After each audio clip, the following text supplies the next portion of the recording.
11 days na lang po at eleksyon na at may humahabol pang mga senatorial survey bago dumating ang pinaka-araw ng halalan. Ang pinaka-latest po na naglabas ng kanilang survey, ang WR numero. Pero bago po tayo pumunta sa resulta ng survey nila, trivia po muna tayo. Maliit na pandagdag kaalaman. Ngayon po ay 1st of May. Umulan ba sa lugar ninyo? Dito po sa amin kanina, umulan. At meron pong tradisyon o paniniwala ang ating mga ninuno kapag ikaw ay naligo sa unang ulan ng Mayo. Actually, it doesn't necessarily mean na sa first day of the month ng May, uulan. Basta kung kailan unang umulan sa inyo sa buong buwan ng Mayo. Dito po sa amin kanina, umulan. Although wala naman po akong nakitang naligo sa ulan dahil ang mga kabataan naman ngayon, hindi nila alam itong tradisyon ng first rain of May. Ayon po dito kay Mr. Google, the first rain of May, also known as Agua de Mayo in Filipino culture, is a cultural belief and tradition that holds the first rain of the month as a source of healing and good luck. Yan pong Agua de Mayo is a Spanish term that translates to water of May.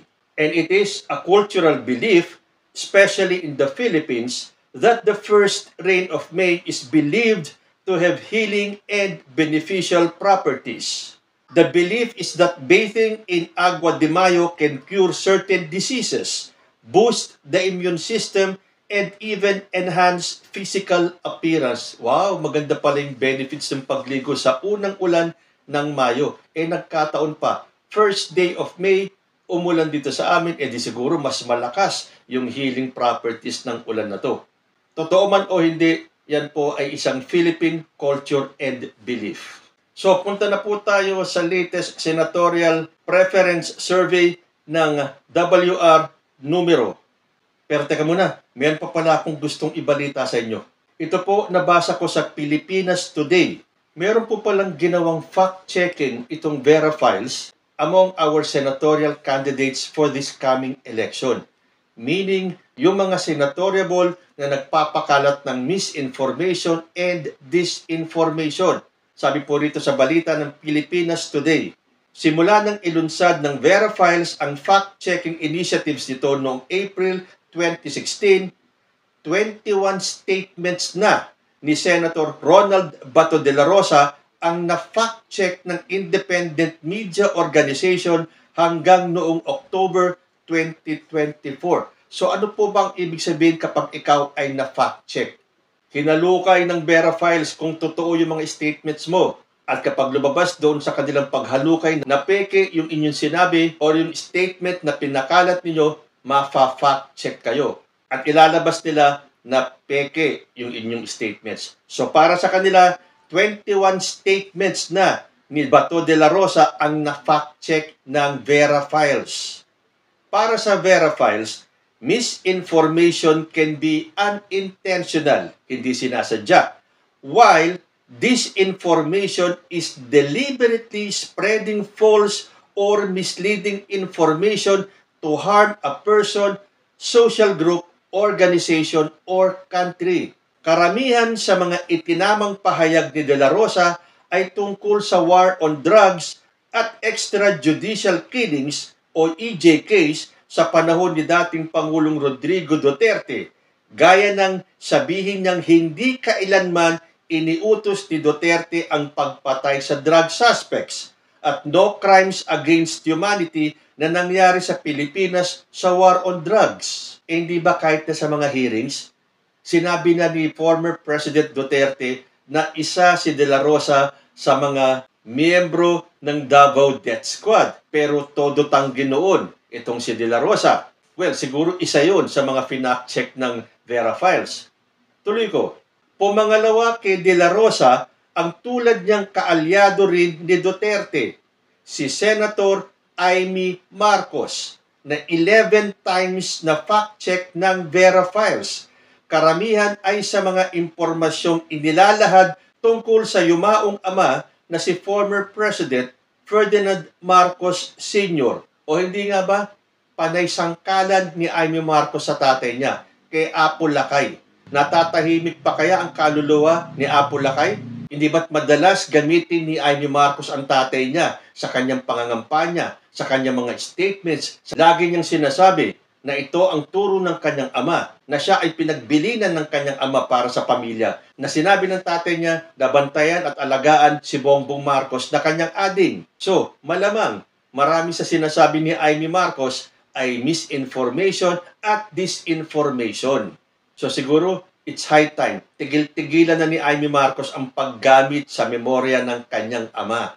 Hindi po nakakatulong sa iyo yan, Amy Marcos. Ay, should I say, Amy Duterte? Tuloy ko. Pangatlo, si Senator Bongo na 8 beses na fact-check sa mga pahayag niya na karamihan ay tungkol sa pagtatanggol niya kay dating Pangulong Duterte. 3 in a row. Puro mga alipores ni Duterte. Sumunod, 7 beses naman na na-fact-check ng Verifiles si Sagip Party List Representative Rodante Marcoleta. Ano ba yan? Puro na ng mga taga-Duterte camp. Ibig sabihin, totoo na sa kampo nila nanggagaling ang mga fake news. Kaya siguro malakas ang loob ng mga vloggers nila, ng mga supporters nila, na magpakalat ng fake news dahil dito sa kanilang mga leaders, sa kanilang mga senatorial candidates, ay usong-uso ang pagpapakalat ng fake news. Yan po ay nanggaling sa Verifiles. So dito sa mga nag-top, pagkakatiwalaan nyo ba ang inyong boto kay Bato de la Rosa, kay Amy Marcos, kay Bongo, kay Rodante Marcoleta, na ilang beses na fact-check ng Verifiles, meaning yung kanilang inilalabas na mga statement ay pawang peke lang at disinformation. So, itong darating na eleksyon, mag-isip-isip po tayong mabuti. Sagrado po ang ating boto. Sa atin nakasalalay ang kinabukasan ng ating bansa. Okay, totoo na to. Puntahan natin yung latest senatorial survey ng WR numero. Pero siyempre, as usual, silipin muna natin yung pinakahuling naging survey ng WR numero para malaman natin kung sino ang pumasok sa kanila noon at kung nakapasok yung mga dating nasa Magic 12 nila sa pinakabagong edisyon ng kanilang survey. So ito yung top 12 nila nung last na naglabas sila ng survey. Number 1, Erwin Tulfo. Number 2, Lito Lapid.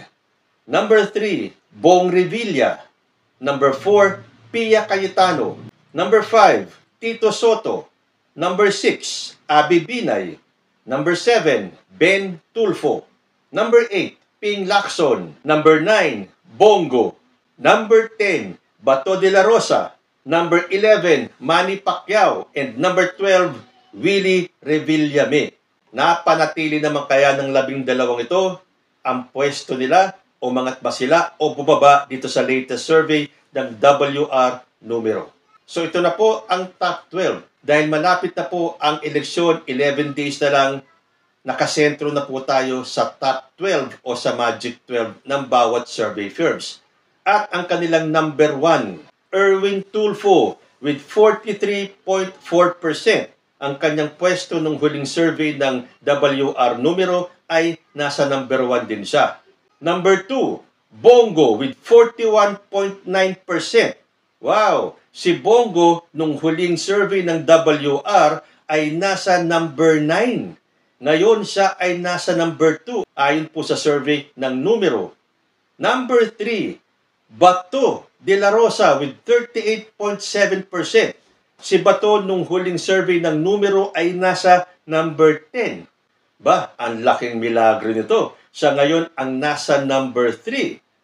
At number 4, Pia Cayetano with 34.7%. Napanatili ni Pia Cayetano ang kanyang standing at number 4. Down to number 5, Lito Lapid with 34.1%. Siya po ay nasa number 2 nung huling survey ng numero. Ngayon siya ay bumaba sa number 5. At number 6, Ben Tulfo with 32.1%. Ang dating standing ni Ben Tulfo ay number 7, umangat siya ng 1 punto. At number 7 is Ping Lacson with 31.9%. Number 8 ang kanyang huling standing, ngayon siya ay nasa number 7. Number 8 naman, si Abby Binay with 31.8%. Siya po ay nasa pwestong 6 nung huling survey ng WR. Ngayon siya ay nasa number 8. Next, at number 9, Tito Soto with 29.8%. Siya po ay nasa number 5 nung huling survey ng WR. Ngayon siya ay bumaba sa number 9. And at number 10, Bong Revilla with 27.4%. Na dating nasa number 3, ngayon nasa number 10 si Bong Revilla. At number 11, Camille Villar with 26.7%.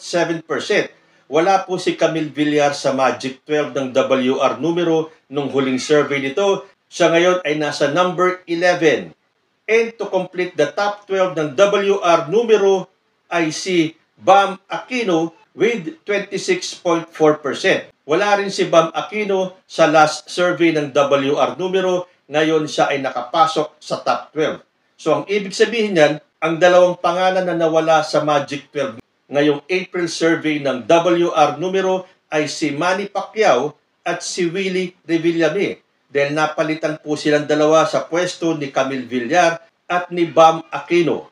Sigurado nagulat kayo dahil last time, number 9 si Bongo, number 10 si De La Rosa. Ngayon si Bongo nasa number 2, si De La Rosa ay nasa number 3. So ilang pong kandidato ng alyansa ang pumasok sa Magic 12 ngayong April? Erwin Tulfo, Pia Cayetano, Lito Lapid, Ping Lacson, Abby Binay, Tito Soto, Bong Revilla, and Camille Villar. Yan po ay 8 out of 12 slots. Dalawa naman galing sa PDP, si Bongo at si Bato de la Rosa. Isang independent na si Ben Tulfo at isang dilawan na si Bam Aquino. So ayan po ang pinaka-latest na WR numero senatorial survey for the month of April. Pumasok na ba ang inyong mga kandidato? With just 11 days to go. Ito kaya mga pangalan na to ay sigurado na sa May 12 elections? Kayo po, ano ang masasabi ninyo? Comment lang po down below and I will see you in my next video. Diyos te Agnina.